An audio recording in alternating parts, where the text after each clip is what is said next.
দেশের এই অবস্থা, এই উপদেষ্টাদের পদত্যাগ করা উচিত। আমার মা পদত্যাগ করেনি। আওয়ামী লীগ হচ্ছে বাংলাদেশের সবথেকে পুরাতন, গণতান্ত্রিক এবং সবথেকে বড় দল। আমার মা পদত্যাগ করেনি।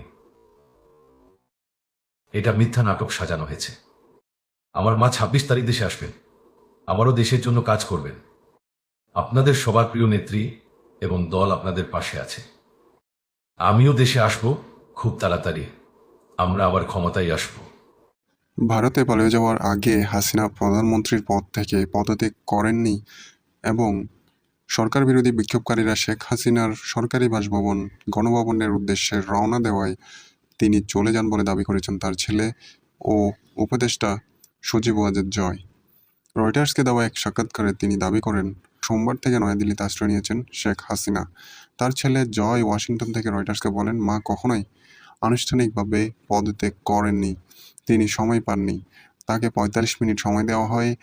তিনি সময় না পেয়ে পদত্যাগ না করেই চলে যান ভারতে। তিনি একটি বিবৃতি দিয়ে পদত্যাগ করতে চেয়েছিলেন, কিন্তু সেই সময় ছিল না। তিনি ব্যাগ গোছানোর সময়টুকুও পাননি। যতদূর জানি সংবিধান অনুযায়ী তিনি এখনও বাংলাদেশের প্রধানমন্ত্রী।